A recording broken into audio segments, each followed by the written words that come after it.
시청자 여러분 안녕하십니까? 소나무 기자입니다. 오늘은 작가 한강의 노벨 문학상 수상에 대해서 연필투브의 의견을 들어보겠습니다. 연필투브님 오늘의 이야기를 말씀해 주시겠습니까?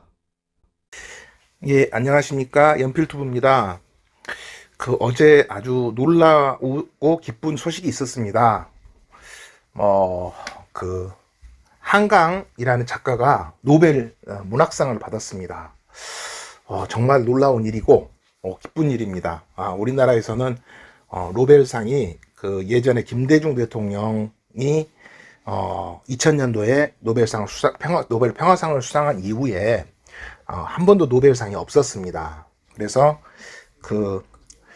이번에 한강 작가가 노벨 문학상을 받은 것은 정말 어마어마한 일입니다. 우리나라에서도 노벨 문학상 후보로 되었던 작가들이 여럿 있었습니다. 시인도 있었고, 소설가도 있었고, 정말 우리나라에서 소설로는 정말 내노라 하는 작가들이 수년간 노벨 문학상 후보로 추천이 되어 왔었는데, 한 번도 이제 수상한 적은 없었고, 정말 놀랍게도 1970년생, 연세대학교 국어국문학과 출신의 연세대학교 89학번, 작가 한강이 노벨 문학상을 수상했습니다.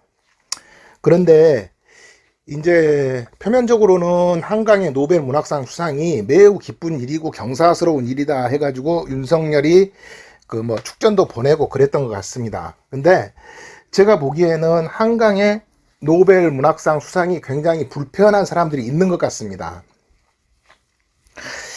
한강은 작가 한강은 초등학교를 광주에서 나왔습니다. 그래 이제 저도 초등학교를 광주에서 졸업을 했고 초등학교 당시에 5.18을 겪었습니다.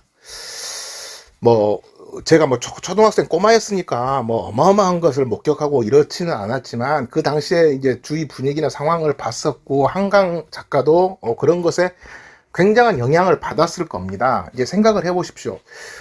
광주 민주화 운동 수많은 시민들을 이제 학살하고 교전을 벌이고 막 했던 그런 상황 속에서 휘말려서 어린 시절에 그런 어마어마한 사건을 겪었다면 그 트라우마가 보통이 아니겠죠. 저도 이제 그런 것이 제 인생에 많은 영향을 끼쳤는데 작가 한강도 아마 그런 것이 많이 영향을 끼쳤었고 그리고 이제 작가 한강의 아버지도 소설가고 작가고 그다음에 이상 문학상을 수상을 했고 또 한강도 이상 문학상을 수상을 해서 부녀가 이상 문학상을 수상한 진기한 또 사례로도 남아 있습니다.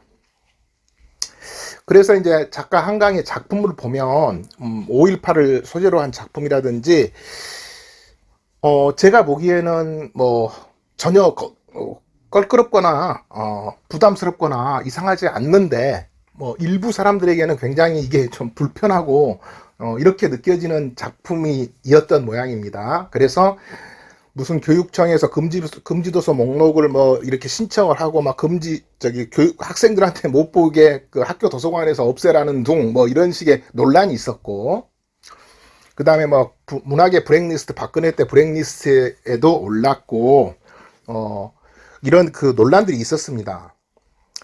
그래서 아마 우리나라의 이제 극우 세력들은 이제 한강의 노벨 문학상 수상을 달가워하지 않고 있는 것 같습니다. 그래서 아마 이제 또 그런 식으로 이제 폄훼가 들어갈 겁니다. 노벨상의 권위가 땅에 떨어졌다. 이런 식으로 이제 노벨상을 깎아내리는 거죠. 그런 방법을 써야 될 것 같은데 제가 보면 이제 우리 이제 연세대학교를 얘기를 합니다. 연세대를 얘기를 하면 저도 이제 89학번이거든요. 재수한 89학번.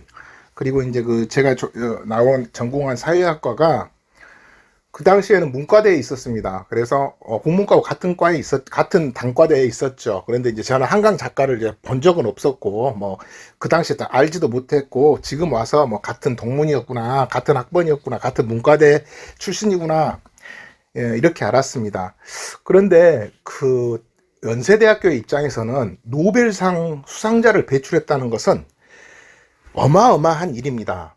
이제 뭐 연세대학교의 라이벌인 고려대학교에서는 그 스케이터 저기 뭐예요 김연아 선수가 고대 출신이라는 걸 가지고 얼마나 자랑스럽게 생각하고 얼마나 홍보를 하고 막 그러니까. 근데 이제 생각을 해보면 올림픽 금메달리스트는 4년마다 한 번씩 몇천 명이 배출이 됩니다. 금메달리스트는 종목이 엄청 많기 때문에. 그런데 이제 그런 동계, 하계 뭐 이렇게 여러 가지가 있죠. 그런데 근데 그 중에 이제 한 명 피겨스케이트 금메달리스트가 이제 고려대학교 출신이라는 것을 가지고 동문들을 비롯해서 고려대학교가 이제 엄청나게 이제 자랑스럽게 생각을 하고 물론 자랑스러운 일이겠죠. 이렇게 경축을 하고 지금까지도 이제 고대에는 김연아가 있다. 뭐 이런 식으로 이제 자랑을 하고 있습니다. 그런데 이제 연세대학교는 제가 이제 그 연세대학교 이제 졸업을 했으니까 연세대학교 총동문회에서 운영하는 연세톡톡이라는 단톡 방에서 연세춘추라는 학회지 같은 연세대학교 이제 신문이라든지 동문회보라든지 연세대학교 소식들을 이렇게 단톡방에서 이렇게 전파를 해주는 것을 봤습니다. 그러니까 연세톡톡이라는 연세대학교 총동문회의 공식 단톡방이 있습니다. 이제 거기서 이제 소식을 접하는데 지금 만 하루가 지난 현재 상황에서도 연세대학교 총동문회에서는 그 한강의 노벨상 수상 소식에 대해서 뭐 축하한다 어쩐다라는 이런 그런 톡이 없습니다. 제가 봐서는 이거는 엄청나게 동문회 자랑이고 세계에서 노벨상 수상자를 배출한 대학교가 몇 개나 되겠습니까, 사실. 그리고 특히 노벨 문학상 수상자를 배출한 대학교가 전 세계적으로 몇 개가 있겠습니까? 이거는 뭐 어마어마한 것이죠. 뭐 대학교마다 뭐 올림픽 금메달리스트를 배출한 대학교들은 엄청나게 많이 있죠. 뭐 정말 그 세계적인 명문이라고 하지 않습니까? 용인대학교는 유도나 레슬링으로 해가지고 뭐 엄청나게 많은 한 대학교에서 많은 그 금메달리스트를 배출하고 뭐 그렇지 않습니까? 그러나 노벨 문학상을 배출한 대학교는 세계에 몇 개 안 되죠. 그런데 그런 어마어마한 정말 어마어마한 사건이 일어났고 정말로 어마어마하게 기쁜 일이 일어났음에도 불구하고 연세대학교 총동문회에서는 한강의 노벨 문학상 수상에 대해서 축하하는 그런 톡이나 그런 알림이 전혀 없습니다. 왜 이런가? 뭐가 불편한 것인가? 그리고 이제 벌써 이제 보수 진영에서는 극우 진영에서는 한강의 노벨 문학상 수상이 윤석열 정권이나 극우 정권의 유지라든지 극우 정권의 평판에 불리할 것이다. 불리하게 작용할 것이다라는 것을 우려하면서 또 그 한강의 노벨 문학상 수상으로 인해서 또 뭐 좌파들이 득세할 것이다. 이런 우려들을 하고 있는 것 같습니다. 정말 개탄스러운 일이고 국민들이 모두 다 기뻐해야 할 일에 대해서는 모두 기뻐해야 되는 거 아닌가. 그리고 이제 연세대학교 총동문회도 뭐가 불편할까요? 정말 어마어마한 일인데 자기가 나온 학교가 노벨상을 배출한 학교가 되었습니다. 뭐 우리나라에서도 유일할 뿐더러 세계적으로도 몇 개 대학이 되지 않을 상황인데도 불구하고 노벨상 수상 소식이 공식적으로 전해진 이후 만 하루가 지났음에도 불구하고 연세톡톡이라는 연세대학교 총동문회에서는 미동도 없습니다. 아무런 입장 표명이 없습니다. 이게 아무런 입장 표명 없이 그냥 지나갈 일인가요? 아무튼 저는 굉장한 의문을 가져봅니다. 그래서 이런 걸 이렇게 불편하게 생각하고 이럴 수 있을까? 총동문회라는 것은 무엇을 하는 곳인가? 그리고 이제 꼭 연세대학교 총동문회뿐만 아니고 한강의 수상에 대해서 굉장히 내심 굉장히 불편해하고 이럴 사람들이 많이 있고 앞으로 이제 그 한강을 폄훼를 하거나 뭔가 공격을 하거나 아니면 노벨상의 권위를 뭐 떨어뜨리려는 시도가 아마 극우 진영에서 좀 더 있지 않을까 그런 이제 우려를 해봅니다. 그리고 참 이런 쾌거 이런 기쁜 일에도 이념에 따라서 서로 이렇게 또 반목하는 것이 계속 된다는 것이 참 안타까울 뿐입니다. 예, 오늘은 우리나라에서 두 번째로 노벨상을 수상하고 우리나라에서 최초로 노벨 문학상을 수상한 한강에 대해서 잠깐 알아보았습니다.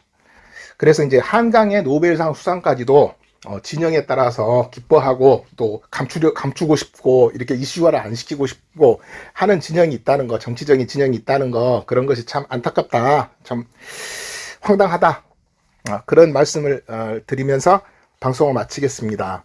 예, 영상 끝까지 시청해 주셔서 감사합니다. 다음에도 좋은 소식을 가지고 여러분을 찾아뵙겠습니다. 안녕히 계십시오. 오늘은 작가 한강의 노벨 문학상 수상에 대해서 연필투브의 의견을 들어보았습니다. 긴 영상 끝까지 시청해주셔서 감사합니다. 이상 소나무 기자입니다.